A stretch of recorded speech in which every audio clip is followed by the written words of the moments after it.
Hi everyone, welcome to my channel अपना अंदाजा से व्लॉग। और देखिए आज है 6 सितंबर 2024। आज है हरतालिका तीज व्रत। ये तीज व्रत बहुत ही महत्वपूर्ण होता है हम महिलाओं के लिए। अखंड सौभाग्य का व्रत होता है। इसको कुंवारी कन्याएं भी रख सकती हैं अच्छा प्रति प्राप्त करने के लिए।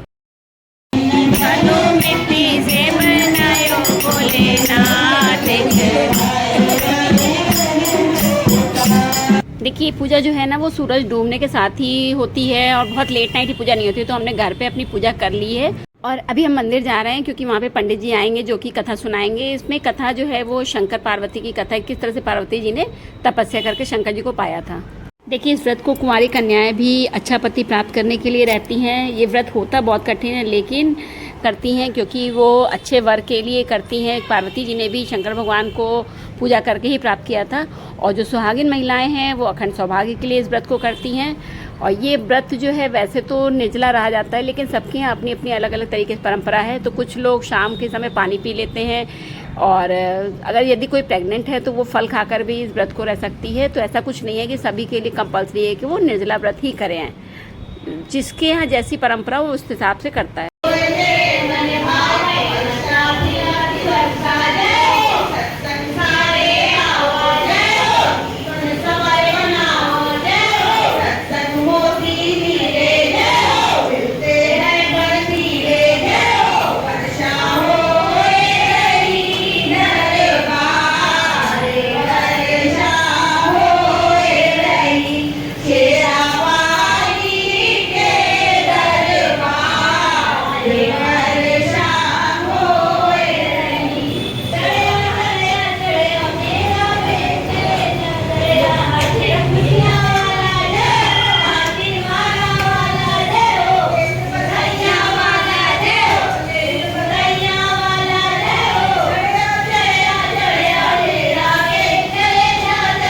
लोगों के यहाँ थोड़ा अलग अलग तरीके से अपने ढंग से पूजा होती है। तो कुछ लोग जो है वो बालू मिट्टी के जो शंकर पार्वती की मूर्ति मिलती है ना उसको रख करके पूजा करते हैं।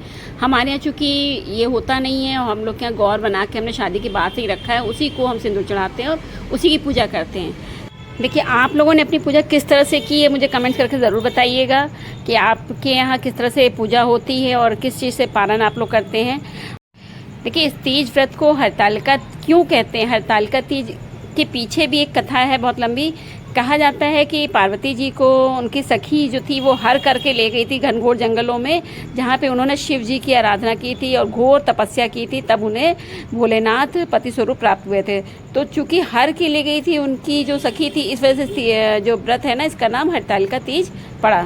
देखिए इस मंदिर में शिवलिंग तो स्थापित है ही, इसके साथ साथ यहाँ पे दुर्गा जी हैं, शनि देव भी स्थापित है यहाँ पे और बजरंग बली की मूर्ति भी लगी हुई है और राम दरबार भी है। तो यहाँ पे आने के बाद आपको सभी देवी देवताओं के पूजन करने के लिए मिल जाएगा कि आप सभी की पूजा यहाँ पे कर सकते हैं। और यहाँ पे अन्य पूजाएं भी होती है। इसका पहले भी हम एक वीडियो डाल चुके हैं। अगर आप उस वीडियो को देखेंगे तो आपको जानकारी हो जाएगी कि यहाँ पे कौन कौन सी पूजा आप आकर के करा सकते हैं।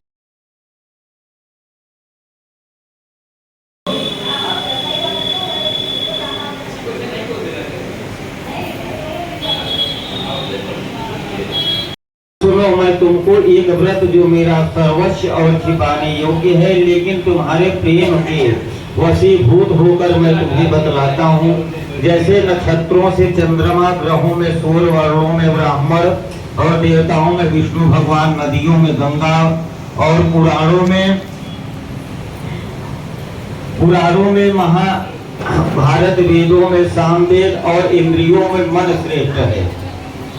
भगवान ने कहा यह सब श्रेष्ठ महत्वपूर्ण माने गए हैं। और जब पुराण और वेदों का सर्वस्व जिस तरह का कहा गया है, मैंने तुम्हें एक प्राचीन व्रत बतलाता हूँ। भगवान ने कहा कि एक व्रत है, कौन करे? श्री शिव जी पार्वती जी से जो स्त्री अपने सौभाग्य की रक्षा करना चाहती है वह यत्न पूर्वक इस व्रत को करे और पहले केले के खंभे आज से सुशोभित एक सुंदर मंडप बनवाएं। उसमें रंग बिरंग रेशमी कपड़ों से चंदवा लगा करके चंदन आदि सुगंधित द्रव्यों से वह मंडप लिपवाएं। फिर शंख मेरी मृदंग आदि बजाते हुए बहुत से लोग एकत्रित होकर के तरह तरह के मंगलाचार करते हुए, मंगलाचार का मतलब गीत, मंगलाचार करते हुए उस मंडप में पार्वती जी तथा शिव जी की प्रतिमा स्थापित करें और उस रोज दिन भर उपवास कर बहुत से सुगंधित फूल, गंध और मनोहर धूप, नाना प्रकार के नैवेद्य यानी फल आदि एकत्र कर मेरी पूजा करें और रात भर जागरण करें। ऊपर जो वस्तुएं गिनाई गई हैं उनके अतिरिक्त नारियल, सुपारी, जमेरी, नींबू, लौंग, अनार, नारंगी आदि जो जो फल प्राप्त हो सके उन्हें इकट्ठा कर लें। उस ऋतु में जो फल तथा फूल मिल सके विशेष रूप से रखें। इसके बाद धूप दीप आदि से पूजन करें, प्रार्थना करें। हे शिव, हे शिव, शिव रूपमणि, हे मंगले सर्व अर्थों को देने वाली हे देवी, हे शिव रूपे आपको नमस्कार है। यह भगवान कह रहे हैं कि पूजन करते समय इतना कहना चाहिए कि हे शिवे, शिव रूपणी, हे मंगले सब अर्थों को देने वाली हे देवी, हे शिव रूपे आपको मेरा प्रणाम है, नमस्कार है। हे जगत धात्री आपको प्रणाम है। हे सिंहवाहिनी संसार के भय से भयभीत मुझ दीन की रक्षा करो। ऐसा पूजन के समय करना चाहिए। इस कामना की पूर्ति के लिए मैंने आपकी पूजा की है। यह हर औरत के लिए है कि यह पार्वती जी से शिव जी से कहे कि हे शिव जी आपकी पूजा की है। हे पार्वती जी मुझे राज और सौभाग्य दे, मुझ पर प्रसन्न हुए।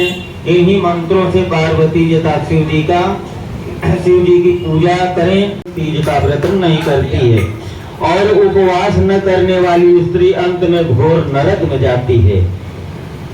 तीज को अन्न खाने से सुगरी होती है, जिसको सुगर बोलते हैं।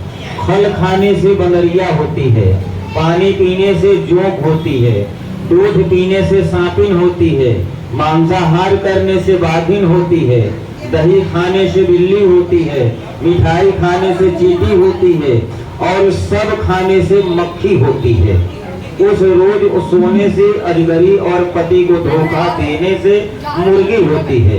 इसलिए पति को भी धोखा नहीं देना चाहिए, धोखा देने से वह मुर्गी होती है। इसलिए हर स्त्रियां व्रत अवश्य करें। दूसरे दिन स्वर्ण, चांदी तथा तांबा अथवा बांस के पात्र में अन्न भरकर ब्राह्मण को दान करें। दोस्तों देखिए कथा संपन्न हो गई है। बहुत अच्छे से पंडित जी ने कथा सुनाई और किस चीज़ से क्या होता है सब कुछ उन्होंने बताया। तो ये व्रत जो है वो निर्जला रहते हैं, ये अखंड सौभाग्य का व्रत है। तो जो महिलाएं नहीं रहती हैं और अगर रहना चाहती हैं तो वो पंडित जी से पूछ सकती हैं कि वो कैसे इस चीज़ को उठा सकती हैं। देखिए दोस्तों अभी हम सुबह की पूजा करने जा रहे हैं और सुबह का टाइम है, यह इस समय लगभग बज रहा है 4:30 पौने 5 के लगभग है। और मॉर्निंग की पूजा मेरी होने जा रही है क्योंकि अभी हम गौरा जी को सिंदूर चढ़ाएंगे, उसके बाद सुहाग लेंगे और फिर हम अपना पारण करेंगे। पारण में हमारे यहाँ जो है वो खड़ी हरी उड़द और खड़ा चना से होता है। तो बाकी हमारे ऐसा कुछ चढ़ाया नहीं जाता है। लेकिन जो महिलाएं मंदिर में जाके पूजा करती हैं, मंदिर में सुहाग चढ़ाती हैं, तो वो मॉर्निंग में यानी सुबह भोर में भी वो मंदिर ही जाती हैं और मंदिर जा कर के ही पूजा करती हैं और अपना सुहाग लेती हैं। तो मेरी पूजा चूँकि घर पे ही मैंने किया था तो मैं घर पे ही कर रही हूँ सुबह की पूजा। और मेरा यही सोचना रहता है कि जितनी जल्दी हो सके कर ले कि चिड़िया बोलने से पहले मेरा पारण हो जाए। मंगल मांगल्ये शिवे सर्वार्थ साधिके शरण्ये त्र्यंबके गौरी नारायणी।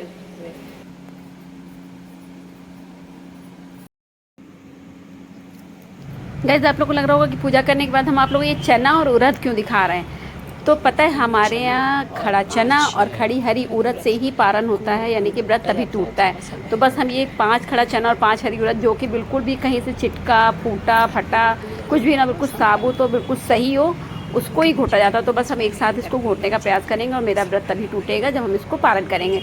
मेरे यहाँ पूड़ी हलवा वगैरह नहीं चढ़ता है, कि आपके चढ़ता हो तो मुझे कमेंट करके बताइएगा कि आप लोग किस चीज़ से पारण करते हैं और क्या चढ़ाते हैं। तो मेरे यहाँ तो चूँकि इसी से होता है तो बस हम इसी को भी जा रहे हैं घोटने और पानी के साथ इसको घोट जाएंगे। उसके बाद हमने मीठा मंगा रखा है, मीठा खाएंगे और फिर उसके बाद हम अपनी चाय बनाएंगे, चाय पियेंगे। तो मेरा ये वीडियो आप लोगों को कैसा लगा आज का मुझे कमेंट्स करके बताइएगा।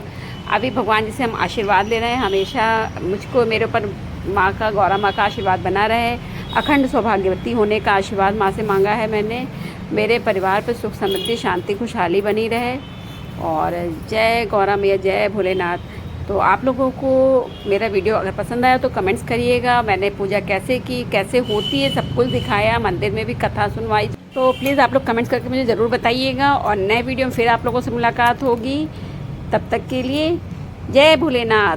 मेरे पिया की उमरिया बढ़ाए रखे नाम,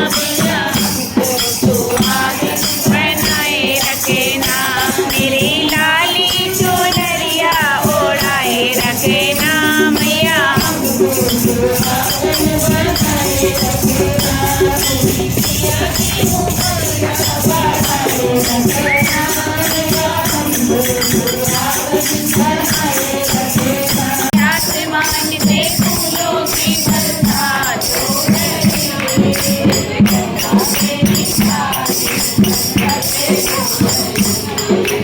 गौरा तेरी शादी शंकर से हो गई, कहे मैं बड़ा नागिन, कहे मैं बड़ी।